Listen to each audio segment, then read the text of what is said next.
Բարև սիրելի հայրենակիցներ, եթերում կրկին քաղաքական խաչմերուկն է։ Այսօր արդեն ապրիլի 6-ն է, մեծ մեռելոց է, երկուշաբթի օր է, զատկից հետո ամենակարևոր տոնն է, կարելի է նույնիսկ ասել, որ Սուրբ Զատիկը եւ մեռելոցը ամենամեծ կարևոր տոներից մեկն են, եւ երեկվա զատկական Սուրբ Հարության տոնի ավետիսով մենք բոլորս մեկնում ենք գերեզմանոց մեր հարազատների շիրիմին, նրանց բարի ավետիսը տանելով Քրիստոսի հարության մասին։ Ինձ համար անձամբ շատ մեծ եւ գեղեցիկ տոն է Սուրբ Հարության տոնը։ Սա կրկնեմ, կյանքի հաղթանակի տոն է մահվան նկատմամբ եւ բոլորիս համար հավատքի հիմքն է, որ մեր մեռելները նույնպես մի օր հարություն կառնեն։ Բայց մեր քանի որ թեմաները քաղաքական են, իսկ մենք ունենք մի քանի հետաքրքիր հարց քննարկելու, դրա համար առաջարկում եմ անցնել այդ հարցերի քննարկմանը։ Սկսենք նրանից, որ Ադրբեջանի նախագահ Իլհամ Ալիևը Վրաստան է այցելել պետական այցով, նա արդեն հանդիպել է Վրաստանի վարչապետ Իրակլի Կոբախիձեի հետ, ինչպես նաև նախագահ Կավելաշվիլիի հետ։ Հիմնական ուղերձները, որոնք որ մեզ հետաքրքիր են, թե Վրաստանի վարչապետի կողմից եւ թե Ադրբեջանի նախագահի կողմից վերաբերում էին տարածաշրջանին եւ տարածաշրջանում հաստատված խաղաղությանը։ Վրաստանի վարչապետ Իրակլի Կոբախիձեի խոսքերով Վրաստանը աջակցում է Ադրբեջանին եւ Հայաստանին խաղաղության գործընթացում։ Նա նաեւ ասել է, որ անհրաժեշտության դեպքում պատրաստ են նպաստել բանակցություններին։ Ներկայիս գործընթացները ամրապնդում են Հարավային Կովկասի եւ Միջին Միջանցքի դերը, ասել է Իրակլի Կոբախիձեն։ Վրաստանը շատ է խոսում խաղաղության մասին եւ միշտ էլ անկեղծ լինենք փորձել է միջնորդ լինել Ադրբեջանի եւ Հայաստանի համար։ Նմանատիպ հայտարարություններով է հանդես եկել նաեւ Ադրբեջանի նախագահ Իլհամ Ալիևը, նա ասել է, որ այսօր Հարավային Կովկասում ստեղծվել է բոլորովին նոր իրավիճակ։ Ալիևի խոսքերով Հարավային Կովկասը արդեն վերածվել է խաղաղության, հանգստության, անվտանգության եւ համագործակցության տարածքի։ Շատ գեղեցիկ է ամեն ինչ հնչում, բայց մենք մեկ-մեկ նաեւ տեսնում ենք, թե Ադրբեջանը ինչպիսի սխալ քայլեր է անում, բավականին վերջերս մարտի 31-ին կարծես չէ, հորինված ցեղասպանության օր էին նշում եւ Ադրբեջանը իր արտգործնախարարության միջոցով, նախագահի միջոցով ամբողջ աշխարհին փորձում էր ապացուցել, թե իբր հայերը ցեղասպանության են ենթարկել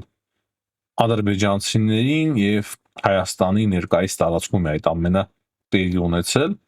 Այդ ամենից մենք հստակ եզրահանգման կրկին մեկ անգամ եւս բազմաթիվ հայտարարություններից, պնդումներից, դիրքորոշումներից կարող ենք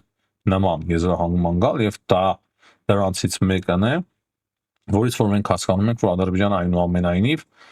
տարածքային նկատումներ ունի Հայաստանի նկատմամբ, բայց որ այսպիսի կոնստրուկտիվ եւ լավ հայտարարություններ են արվում, դա լրիվ այլ է եւ դա իրոք ողջունելի է։ Հուսանք, որ կամաց Ադրբեջանը կհրաժարվի այդ կոնֆլիկտածին հայտարարություններից, մտածումներից եւ այս ծավալի հայտարարությունները ավելի ու ավելի շատ կհնչեն Ադրբեջանի կողմից, ինչպիսիք որ այսօր հնչեցին օրինակի համար Թբիլիսիում։ Երկու խոսքով կարելի է անդրադառնալ նաեւ Լավրովի այսօրվա հայտարարությանը։ Լավրովին հարցրել են, թե արդյոք հայկական կողմը լսել է ռուսական կողմի պահանջները, մտահոգությունները եւ արդյոք ընդունել է այդ ամենը։ Ի պատասխան Լավրովը ասել է, որ ես դա չեմ կարող գնահատել, այն որ հայկական կողմը հասկանում է իրեն ուղղված հարցերը, կարծում է Լավրովը, որ հայկական կողմը հասկացել է եւ նա ասում է, որ պետք է տեսնենք, թե ինչ ձևով է հասկացել հայկական կողմը, պրակտիկ գործողություններով այդ ամենը մենք կհասկանանք։ Լուկաշենկոն էլ մի տարօրինակ հայտարարություն է արել, թե Լուկաշենկոն երևի տարիքի հետ լինում են մարդիկ, հատկապես պաշտոնի վրա, դա շատ է պատահում, հատկապես բռնապետների մոտ, որ հայտարարություններից մեծ հաշվով շատ բան չես հասկանում եւ այդպիսի նման ինչ-որ հայտարարություններ այսօր արել Լուկաշենկոն, ասելով, որ հապկը պետք է շատ զգուշ եւ նրբանակատ լինի Հայաստանի հետ իր հարաբերություններում, Հայաստանը այս առումով դժվարին իրավիճակում է, հատկապես ընտրական շրջանում, ասել է Լուկաշենկոն։ Ինչ էր ուզում ասել, դեռ պարզ չէ։ Ես հանդիպեցի այդ հայտարարությանը, ամբողջական հայտարարությունը չեմ տեսել, բայց չեմ կարծում, որ Լուկաշենկոն կարողանա հիմա ինչ-որ նորմալ մտքեր արտահայտել, դա էլ կա։ Բայց այն, որ Հայաստանի թեման շահարկվում է Բելարուսի կողմից, Ռուսաստանի Դաշնության կողմից, հիմա շատ ակտիվ քննարկման առարկա է դարձել, բայց ոչ միայն Ռուսաստանում եւ Բելարուսում, նաեւ միջազգային մամուլն էլ է ակտիվ քննարկել Փաշինյանի այցը Մոսկվա եւ դրան նաեւ հնչած արձագանքները հիմա շատ-շատերն են քննարկում։ Մենք մանրամասն անդրադարձել ենք նաեւ Օվերչուկի, Պեսկովի հայտարարություններին եւ կրկին ու կրկին կարող ենք գալ մեկ եզրահանգման, շատ կարևոր է սա սիրելի հայրենակիցներ, ուղղակի ուշադիր եղեք, որ ընտրություններից առաջ, ընտրությունների մնացել է ընդամենը 2 ամիս, չէ՞, ընտրություններից առաջ կարող է Ռուսաստանը շատ կոշտ քայլերի փորձի դիմել, շատ ավելի վատթարանան ռուս-հայկական հարաբերությունները, այդ ամենը գալիս է Ռուսաստանի կողմից, Ռուսաստանն է գնում սրացումների տարբեր տեսակի սադրանքները նույնպես չեն բացառված, ոչ թե չեն բացառված, այլև համոզված են, որ անպայման տեղի կունենան բազմաթիվ սադրանքներ, տեղեկատվական շատ լուրջ գրողներ, որոնք որ մենք մինչև հիմա նույնիսկ չենք տեսել այդ աստիճանի լուրջ տեղեկատվական գրողներ նույնպես կլինեն։ Դրա համար պետք է շատ լուրջ ձևով պատրաստվել այս գալող ընտրություններին։ Փաստացի Ռուսաստանի Դաշնությունը արդեն չի հակցանում, որ իրենք անպայման խառնվելու են հայկական ընտրություններին։ Նույնիսկ Պուտինի մակարդակով դա իրենք հաստատեցին։ Նախկինում մենք նման իրավիճակ չենք ունեցել։ Այսինքն շատ բաց Ռուսաստանի Դաշնությունը հիմա միջամտելու է Հայաստանի ներքին գործերին։ Դրա համար մենք պետք է պատրաստ լինենք։ Ինչ վերաբերվում է Իրանին, Իրանի շուրջ հետաքրքիր խոսելու թեմա մենք նույնպես ունենք, ամեն օր այնպիսի հետաքրքիր նոր տեղեկություններ ենք ստանում, որ կարելի ասել, որ գրեթե չեն կրկնվում։ Դե միայն Թրամփի խոսքերը եւ հայտարարությունները կարող է կրկնվեն, բայց իրավիճակը ամեն օր լրիվ նոր իրավիճակ է։ Բայց կարևոր է նշել, որ Թրամփը այն վերջնագիրը, որ տվել էր 48 ժամ, հիմա ինքը ավելի པարզ ձևով հստակեցրեց դա իր սոցիալական ցանցերով եւ ասում է, որ դա կլրանա երեքշաբթի օրը տեղական ժամանակով 20:00-ին։ Այսինքն երեկոյան 8-ին Ամերիկայի Միացյալ Նահանգների վերջնագիրը ներկայացված վաղը այդ ժամկետը կլրանա։ Եվ դրանից հետո մենք ստանում ենք հետաքրքիր շատ տեղեկություններ նախ Axios-ից։ Axios-ը տեղեկացնում է, որ Ամերիկայի Միացյալ Նահանգների, Իրանի եւ տարածաշրջանային միջնորդների միջև Եգիպտոս, Թուրքիա, Պակիստան ընթանում են բանակցություններ 45 օրյա հրադադարի պայմանով, որից հետո արդեն կարող է ընդհանրապես պատերազմը դադարեցվել, այսինքն 45 օրով կարող է դադարեցվել պատերազմը եւ այդ ընթացքում նաեւ վերջնական պայմանավորվածություններ կարող է ձեռք բերվել Ամերիկայի Միացյալ Նահանգների եւ Իրանի միջև, ու ընդհանրապես կարող է դադարեցվի պատերազմը։ Reuters-ը մի փոքր այլ տեղեկություններով է մեզ ուրախացնում, կրկին պատերազմի ավարտի մասին է խոսքը, այսինքն Reuters-ի տեղեկություններով Պակիստանը կոնկրետ ծրագիր է մշակել, թե ինչպես կարելի է վերջ տալ Իրանի եւ Ամերիկայի Միացյալ Նահանգների միջև պատերազմին, դե որ Պակիստանի այդ մասը բնականաբար անդուր է, բայց ընդհանուր առմամբ եթե խաղաղություն հաստատվի, դուրեկան է։ Այդ ծրագրի համաձայն պայմանավորվածությունները միանգամից կմտնեն ուժի մեջ, իմիջիայլոց Իրանը կարծես թե բանակցում է եւ ըստ պակիստանյան աղբյուրների, որի մասին որ հայտնում է Reuters-ը, կարծես թե Իրանը համաձայն է, ըստ այդ ամենի Իրանը բացելու է Հորմուզի նեղուցը, ընդհանուր համատեղ վերահսկողություն կլինի Հորմուզի նեղուցի վրա, դրանից բացի ատոմային ծրագրի շուրջ նույնպես կպայմանավորվեն, որ Իրանը չպետք է ունենա ատոմային զենք եւ 15-20 օրերից ընդհանրապես կարող է մեծ մասշտաբային համաձայնություն արդեն կնքվել Իրանի եւ Ամերիկայի Միացյալ Նահանգների միջև։ Այսինքն մենք հասկացանք մոտավորապես թե ինչ է ասում Axios-ը կամ նույն կամ Reuters-ը բանակցությունները ակտիվ ընթանում են, մեկ տեղեկություններով Պակիստանը, Թուրքիան, Եգիպտոսը այդ բանակցությունների մաս են եւ 40-45 օրվա մեջ կնքվելու է վերջնական համաձայնագիրը, հիմա դադարեցվելու է պատերազմը, իսկ մյուս աղբյուրի համաձայն 15-ից 20 օրվա ընթացքում եւ այն վերաբերվելու է հիմնականում Հորմուզի նեղուցին եւ Իրանի ատոմային ծրագրին։ Եթե մենք ընդունենք այս տեղեկությունները հավանական, այսինքն հավատանք այդ աղբյուրներին, ապա կարելի է փաստել, որ Թրամփը մեծ մասամբ հասնում է իր նպատակի եւ հնարավորություն կունենա նաեւ հայտարարել հաղթանակի մասին, եթե Հորմուզի նեղուցը բացվի։ Դա բնականաբար շատ լավ կլինի մեզ համար, եթե Ամերիկայի Միացյալ Նահանգները կարողանան այս ձև դուրս գալ պատերազմից եւ Իրանը ստիպված գնա խաղաղության կնքման։ Բայց այստեղ մի մեծ բայց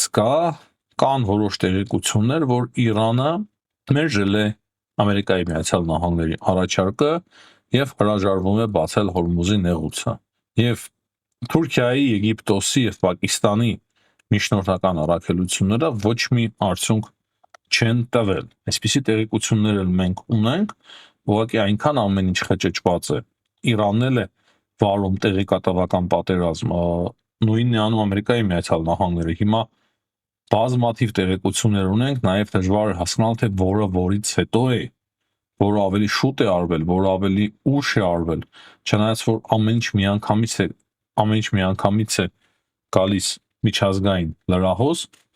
շատ դժվար է հասկանալ, դրա համար ես չեմ կարող անել որևիցե ենթադրություն։ Այսպիսի տեղեկություններ կան։ Հետաքրքիր հայտարարությամբ է հանդես եկել նաև Իրանի խորհրդարանի նախագահ Գալիբաֆը, ասել է, որ եթե Ամերիկայի Միացյալ Նահանգները դժոխք են խոստանում մեզ, ապա իրենց համար նույնպես դժոխք կլինի եւ մենք կսկսենք հարված հասնել այն ամենին Մերձավոր Արևելքում, ինչ ամերիկյան է։ Եվ դա դժոխք կլինի ամերիկացիների եւ ոչ տարածաշրջանի համար։ Մինչ այլոց Իրանի արտգործնախարարության մամլոխոսնակը հայտարարել է, որ իրենք շատ լավ են հասկացել միմյանց ադրբեջանցիների հետ, թուրքերի հետ եւ կարողացել են հասկացնել կամ հավատացնել Ադրբեջանի նախագահ Իլհամ Ալիևին եւ թուրքական կողմին իրենց նախագահի մակարդակով, իրենց արտգործնախարարի մակարդակով, որ այդ անօթաչու թռչող սարքերը եւ հրթիռները իրենք չէ որ արձակում են Ադրբեջանի ուղությամբ արձակեցին, Նախիջևանի ուղությամբ եւ Թուրքիայի ուղությամբ երևի մի 5 հրթիռ գիտեք արձակել են, ասում է որ մենք կարողացանք հիմնավորել, որ դա մենք չենք անում, բայց պատերազմը շատ ակտիվ ընթանում է։ Իրանի արտգործնախարարությունն էլ է հայտարարում, որ եթե նման հարված լինի, դա կլինի ռազմական հանցագործություն։ Միջայլոց նման ոճով հայտարարություն արել նաև Եվրոպական խորհրդի նախագահ Անտոնիո Կոշտան, ինքն էլ հստակ դեմ է արտահայտվել, որ Ամերիկայի Միացյալ Նահանգները հարված հասցնեն Իրանի էներգետիկ համակարգին, ասելով, որ դա շատ վատ է, հստակ հասկացնելով, որ դա ռազմական հանցագործություն է, բայց նույն ժամանակ զգուշացրել է իրանական ռեժիմին եւս բավականին լուրջ ձևով, որ իրենք էլ պետք է ուշքի գան եւ նաեւ բացեն Հորմուզի նեղուցը։ Այսինքն այդտեղ կար բավականին լուրջ քննադատություն Իրանի հասցեին, բայց կար նաեւ լուրջ զգուշացում Ամերիկայի Միացյալ Նահանգներին եւ կոչ, որ Ամերիկայի Միացյալ Նահանգները չդիմեն հանկարծ նման գործողությունների։ Շատ հետաքրքիր դիրքորոշում ունի Եվրոպան, անկեղծ ասեմ, եւ այս պատերազմի ավարտից կարծում եմ շատ բան կհստակեցվի Եվրոպայի քաղաքականության Իրանի նկատմամբ, Մերձավոր Արևելքի նկատմամբ կարող է հետաքրքիր փոփոխություններ տեսնենք, որ կտեսնենք Ամերիկայի Միացյալ Նահանգների մասով դա փաստ է, բայց կարող է նոր մոտեցումներ տեսնենք նաև Եվրոպայից։ Փախտեցնենք, թե ինչպես կավարտվի այս պատերազմը, հետո նոր անենք եզրահանգումներ։ Ես մի քանի մոտեցումներ ունեմ, պատկերացումներ, բայց պետք է նախ հասկանանք, թե ի վերջո ինչ տեղի կունենա։ Նետանյահուն զանգահարել է Թրամփին եւ շնորհավորել է այդ քաջ գործողության համար, որի ընթացքում Ամերիկայի Միացյալ Նահանգների հատուկ ջոկատայինները կարողացան դուրս բերել իրենց օդաչուներին Թրամփն էլ է կիսվել մանրամասներով եւ ուրիշ տեղերից էլ կան որոշ մանրամասներ, թե ինչպես է ընթացել այդ հատուկ գործողությունը։ Իրանցիները բավականին մոտ են եղել, բայց Ամերիկայի Միացյալ Նահանգների հատուկ ջոկատայիններին այնուամենայնիվ հաջողվել է դուրս հանել օդաչուներին, բայց երկու ինքնաթիռ չեն կարողացել իրենք շատ արագ կազմակերպել եւ դուրս բերել, քանի որ շատ մոտ են եղել իրանցիները, ճիշտ այնպես ինչպես որ հայտնի կինոֆիլմերում է տեղի ունենում, եւ Ամերիկայի Միացյալ Նահանգները ստիպված են եղել ոչնչացնել իրենց իսկ ինքնաթիռները եւ հարվածել են իրենց գետնի վրա վայրէջք կատարած ինքնաթիռներին եւ այդ ինքնաթիռները ոչնչացրել են։ Նետանյահուն խոսել է Թրամփի հետ, շնորհավորել է այդ հստակ օպերացիայի համար եւ դրանից բացի մենք տեղեկություններ ունենք իսրայելական կողմից, որ Իսրայելին հաջողվել է ոչնչացնել Իսլամական հեղափոխության կորպուսի պահապանների հետախուզության ծառայության ղեկավարին։ Բավականին լուրջ պաշտոն է սա եւս եւ այստեղից էլ մենք տեսնում ենք, որ դեռևս կան խոշոր թիրախներ, որոնց հետևից ընկած է Իսրայել եւ Ամերիկայի Միացյալ Նահանգները։ Հիմնականում այսքանը սիրելի հայրենակիցներ, հաջողություն եմ աղթում բոլորին, ցտեսություն կհանդիպենք։